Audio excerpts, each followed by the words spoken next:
I can't disclose much information, but I work for the UK government. I was assigned to track down several missing people who were spotted on what is known as the Deep Web. I had briefly heard of this place before, but some research was required before I went in.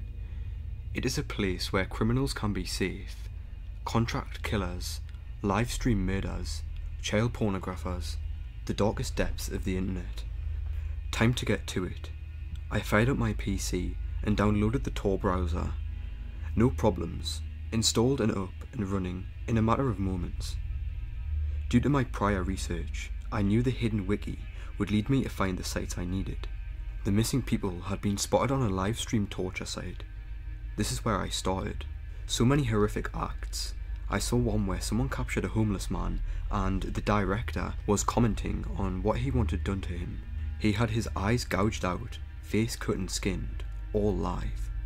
On with the search, I was looking for a white male, brown hair, blue eyes, around 6 foot and 195 pounds, 183 centimeters and 88 kgs, roughly, for you metric enthusiasts. This was not going to be a pleasant experience. I counted 23 people, if not more, being tortured, raped, mutilated and brutally murdered in front of a camera, until I found one which stood out. White male, brown hair, around 6 foot and looked about 195 pounds. I had to endure watching him tortured and killed for 47 painful and horrendous minutes. After the murder, something even worse happened. I saw the murderer cut open his chest and spread his ribs and lungs out like a bird. I'd seen this before. The Blood Eagle. The Blood Eagle was once used to kill a king who killed someone's father. The details weren't important now. What was important was the fact that the Blood Eagle cult could be back. A group of contract killers who operated anywhere and everywhere, always sacrificing people to the Eagle, which they called God. Someone has to put a stop to this. I didn't have the resources. I didn't have the training to take down a criminal organisation by myself. I didn't even have any solid evidence to take to my superiors. No proof of the Blood Eagles even existing. Just one sick and twisted video I found on the internet. I needed a break to return to normality. I closed down the browser after exiting the site. Something was very wrong. My desktop background. It wasn't the picture I cherished of me graduating from Sandhurst with my proud uniform and family. It was something which would forever change me.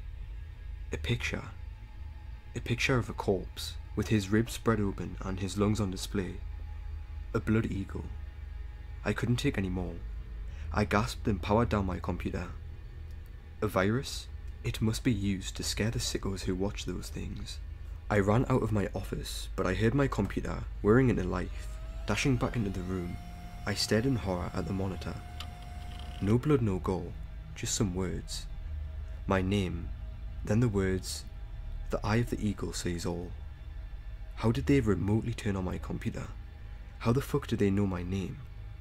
I ran outside, grabbing my keys, wallet, phone, etc.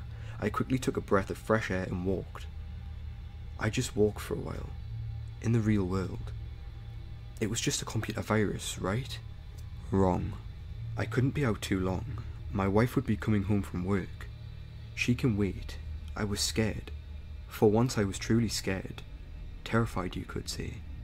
I found myself sitting on a bench, talking to a nice old man about the weather, and woodworking tips and other hobbies. I forgot about everything that had happened until I went home. My door was unlocked, a tad open. Strange. Jenny, my wife, always kept the doors locked. I opened and bellowed upstairs. "Sorry, love, I took a walk. Needed a breather." I ran upstairs to see her, not noticing the blood on the walls. I opened the bedroom door. The whole room was red, soaked with blood. What I can only hope wasn't Jenny's face was slashed up beyond all recognition, and her throat was slit multiple times. I've seen dead before, but nothing close to this. I stared in horror. The wings, her lungs spread out over her ribs. The blood eagle. What the fuck? How the fuck? My flood of anger and fear and overwhelming misery was interrupted by a voice. It said my name, although heavily distorted. It came from my office. It came from my computer. I saw the face of a black and white mask, yet still slightly pixelated. I screamed, What have you done? Who are you? What the fuck are you? He replied with, we. He said, we are the Blood Eagle. We kill as he wishes. Do not stop us. Do not try us. Do not search for us, or you and your closest family will suffer. The eagle sees all and can do terrible things. I was speechless, and, feeling like I brought this upon her, I wanted nothing to do with this anymore. I had made a decision. I rang the police, told them what happened. They investigated, said it was suicide, but I couldn't believe it. Weeks passed. I was haunted by the event. I booked a flight to Canada, and we had a nice little log cabin there.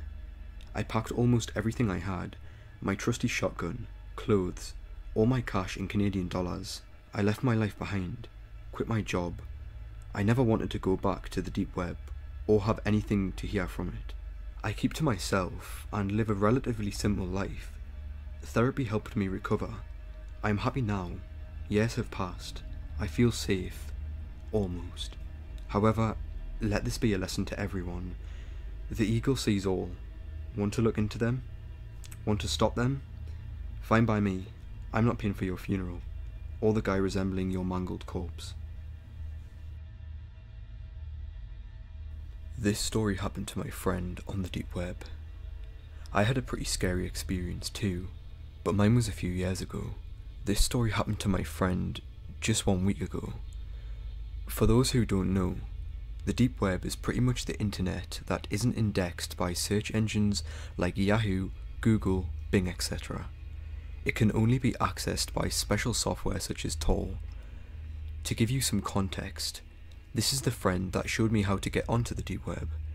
He has always been really fascinated with it, but after my horror story experience with the deep web hackers, he pretty much took a long break. He didn't resume using the deep web until about a year after my story, but he didn't tell anyone. He would buy stolen Apple products, drugs, etc.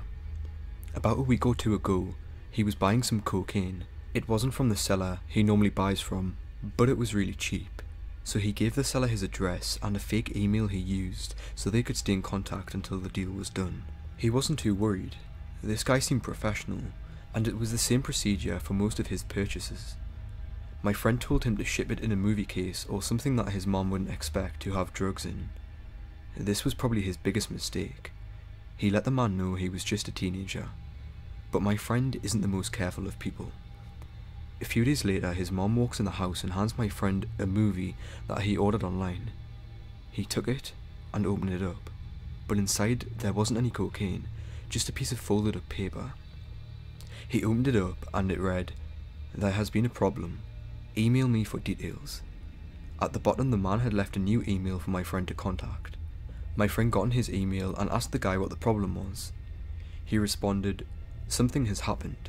If I were to send it to you, it could be traced back to me, and we could both get caught. Meet me at the elementary school at 7 PM. We will just do it in person." The school wasn't too far away, so my friend told my mom he was staying the night at my house, and he headed off to meet the man. He called me and asked if I could be there with him, but I was really busy with schoolwork, so I said I couldn't. I did tell him to take a knife or something, just in case things went wrong. When he got to the parking lot outside of the school, he heard a car honking its horn. He said it was a Jeep, but the plate had been covered up by duct tape, and the windows were tinted very dark. The man got out of his car and gave my friend the drugs, and my friend paid him. It seemed like everything went fine. My friend got in his car and sat there a bit in order to call me and tell me everything went fine. He noticed when he had hung up, the man was still there. Why was he waiting? He didn't think too much of it and drove off. When he got the first red light, he noticed that the man's car was right behind him. He was starting to get a little nervous, but kept driving. When he reached his neighbourhood, the man was still following him, so he decided it would be a bad idea to lead him to his house. He instead turned into the next neighbourhood and took the whole bunch of random turns, hoping to lose the man. Eventually, he no longer saw the car, so he pulled his car into his garage and called it a day. That night, he noticed the sound of a car engine. He looked out of his window and saw the man's car, parked in his driveway. He got wide-eyed and snuck downstairs and peered through the window. Inside the car, the man was smoking a cigarette and talking on the phone. But in the passenger seat, he saw a second man. The second one was a lot more suspicious looking. even more so than the shady drug dealer man. This second one had messed up hair, a trashy shirt, and while it was hard to see, my friend could almost make out a scar from a massive burn on the side of his neck. He kept watching the two men, until the second man began to look out the window more and more often. Eventually he was just staring at the window my friend was watching them from. My friend decided he had had enough and was going to call the cops. He didn't care if he would get in trouble at this point. He moved away from the window and called the police, who told him to grab a weapon or something to defend himself with and wait for the police. He had waited for about 5 minutes when he saw a figure quietly come out of his mom's room, who was still sleeping. The man shut the door behind him and noticed my friend had seen him. The figure sprinted towards my friend with what looked like a knife raised in his hand. My friend grabbed a pot from a nearby table and threw it at the figure. It hit him in the face and shattered. The figure screamed and fell to the floor. My friend turned on the lights and saw the second man with the burn rolling on the floor. His face was covered in blood and the shards of glass were sticking out. His right eye had tons of blood pouring out. He must have been hit pretty hard. As the man began to slowly get up, my friend grabbed a kitchen knife and drove it into the man's shoulder. Another scream could be heard by the man. The man began to stumble over to the front door when the police could be heard. Both men were caught on sight, but my friend's mom had been killed. Her throat had been slit and she had 23 stab wounds and duct tape covering her mouth. My friend was arrested for drug possession and his trial is coming up, but he lost his mom because of it, so I don't think he will be buying drugs from the deep web ever again.